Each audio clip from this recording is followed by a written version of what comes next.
No way. Yes, wait. It's me. And today I've got a mandrel, an MT2 blank mandrel that I want to mount this big boy on, because he's a bigger chuck and can take larger drills than my other drills.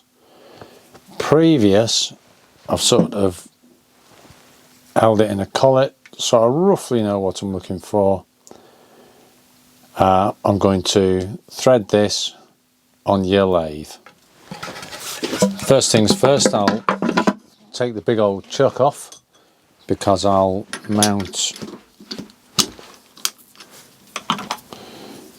the piece in the spindle nose.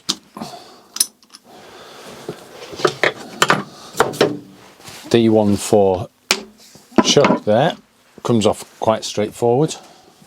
It's a decent sized chuck and actually as heavy as I'd want to shift around. And then what I'm going to do is use an MT2 adapter which goes into the spindle nose, so it's as accurate as I can make it. So that'll sit in there and I'll draw it in with a drawbar, and I think that just the friction alone will be enough to hold that tight. Okay, it's got a tang on this, so I can't put a drawbar through it, but we're going to hold that collet in place.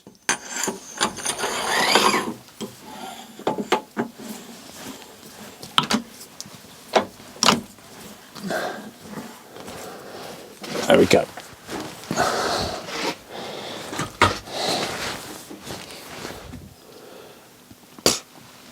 I do have a number of spindle nose collets.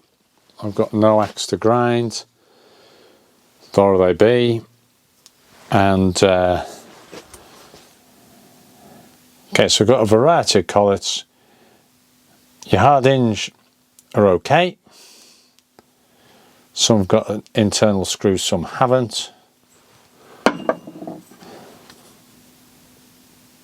These ones are Royal, which is some old English brand, I reckon. And they're, in my view, better than the hard hinge. They might just have had an easier life, but the Royal are good. But if you ever see collets, and they've got this little sign on there, it's 2 interlocking C's. That's a Crawford collet. Those Crawford collets are just fantastic. So there we go. I've got no axe to grind. I've got heaps of collets, but Crawford collet's the one for me. Right, 5C. All right. So we've got 16 gauge thread, 16 gauge 3/4. So we'll look that up in Dr. Zeus. So it's 3/4 16, so it's a UNF 3/4 16, and that looks like it's a 60-degree thread. I'll check that and come back. Okay, so just had a quick look in the Presto book, and there it is. UNF thread forms a 60-degree, so that's a handy reference. Between the two of those, you got a lot of information. Okay, so I want to set this lathe up. I want to cut the threads, cutting in this direction, so it's forcing this mandrel into the Morse tape. I don't want to cut them pulling backwards. So this is a rear tool post threader. It'll be cutting coming in this direction, which is great for the starting point. You always get the right starting point, but it's going to pull everything out. So I don't want that. There you go, that's a rear tool post threader as well. It goes snug up to there and then comes back this way. So what we want is a cutter like this that's going to come back our way. And it's quite a big cutter. It's quite a big thread. Because it's going to be a big size thread, what I'm going to do is I'm not going to just plunge straight in to cut it. I'm going to bring my top slide over. I'll feed in from the top slide. So I'm cutting on the front edge of the cutter.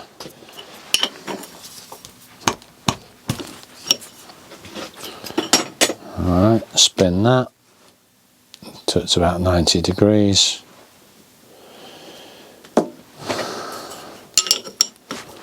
Lock that off.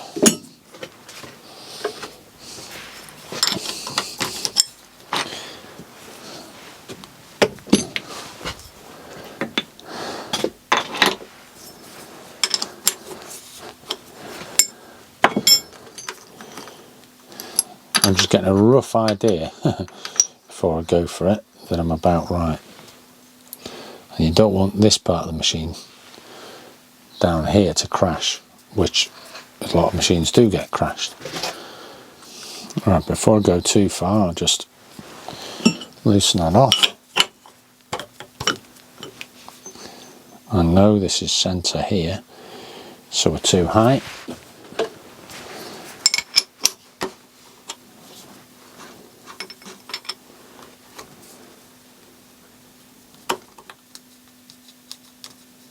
Bang on centre with the old thumbnail tester. So just do that.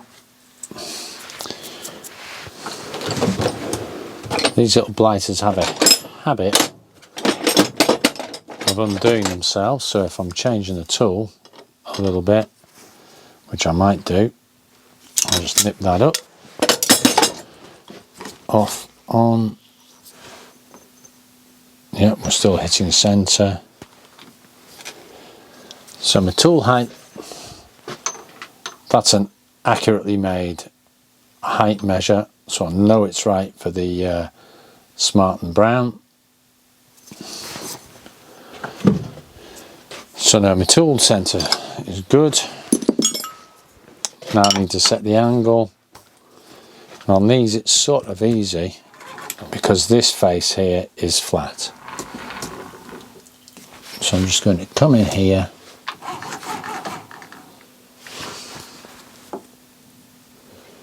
What I was doing there is just making sure that this face of the tool here is at 90 degrees to the face of the spindle nose. Okay, so here we are at the machine information. We want 16 threads per inch, so that's going to be this one here. So 16 is AX1. So let's set that out.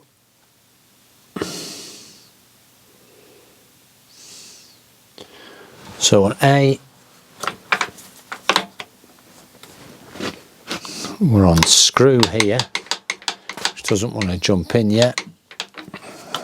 Throw it into neutral.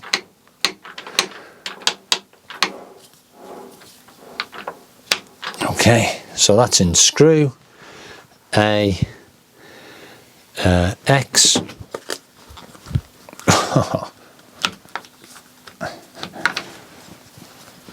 Pull this out, go that way. So AX, loosen this off.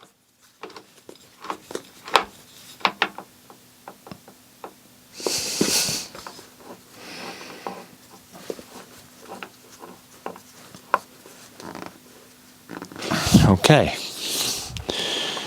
so we should be good there. Okay, so I don't want the longest mandrel in the world.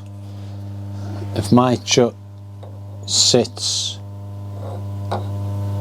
about there, I'm reckoning that's happy. So I want to thread to about here and then cut off the rest. So I'm going to take this here to 3/4. I'm going to take this here to 3/4, which is the diameter of the thread, and put a shoulder there. Reverse. Surprise, surprise, it's running quite true. I do have a centre here, so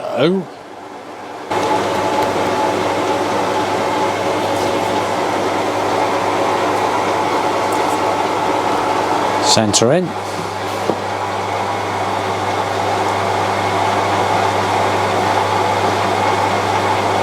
See what sort of metal we've got.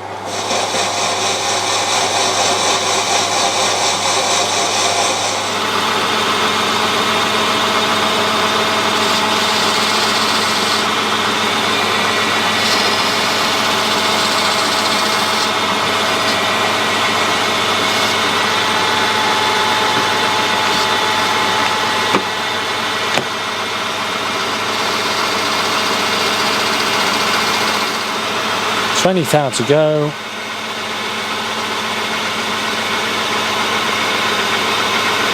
That should be me there. Smoking.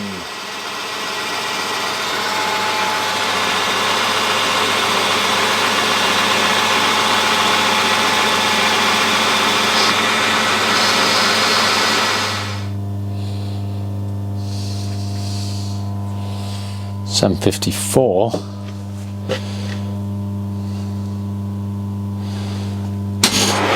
So just take a couple of thousandths off, take 4 thousandths out as a finishing pass.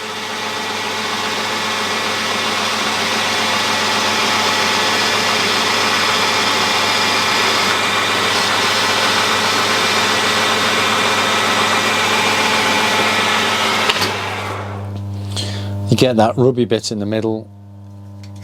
It's a carbide cutter and it likes to be loaded. As soon as you're not loading it and cutting hard with it, it's not as good. Might be a thousandths over. Alright, so essentially, bang on. Cracking, I'll start threading that now. Setup for RCB. So my top slide here is on 0. And my cross slide here is on 0. I'm zeroed here. Just going to put the cut on with this. Along I go. When I get to the end, pull the cutter out with this one. This dial, when the lathe's moving, calls for me threads on multiples of 2 to go every 3 divisions. So as I go forwards, threes down here, and I'll just bring the cutter in gently here, and then when I bring the carriage back, just whack 1 turn out, carriage back to position, 1 turn back in, 0, and we're away. So the first thing we're going to do is a scratch pass.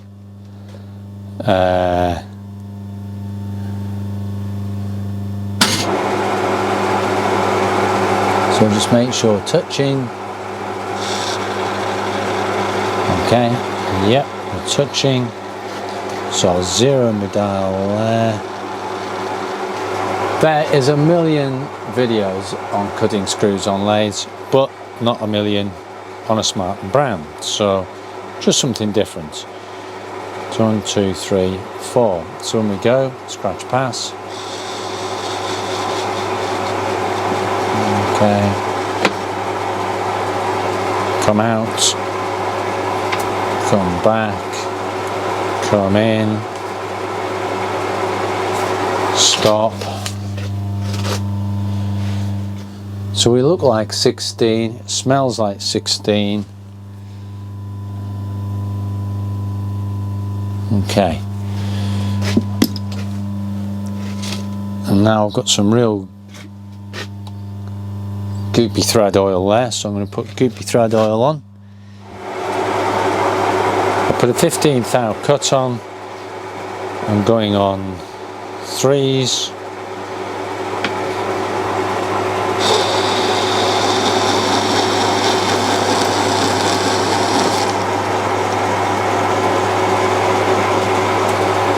one, back, in one. Now put a 10th thou, 24, it's a 3.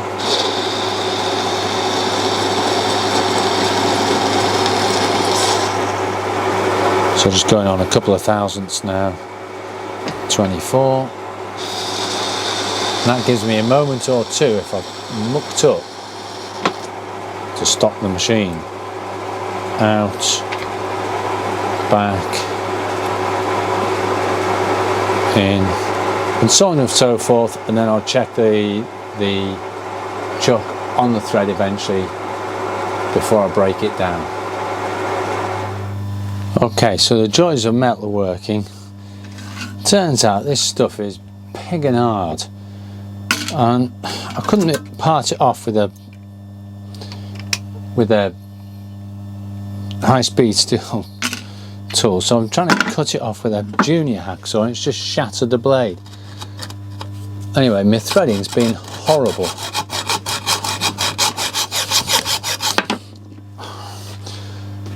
Right, so I've resorted to using the hacker. I've got a power tool. I'm using hand tools because it's just a pig. So I'm pretty fed up with that, actually. Still, we've got a thread, and I'll get the thing on. I'll just tidy it up, but you know, come on, it's flipping hard, that. Yeah, you can hear it. To be fair, when I did the first machining, I thought it might have been softer than that. Anyway, I was wrong, wasn't I? So I've been trying to hard turn that. Great.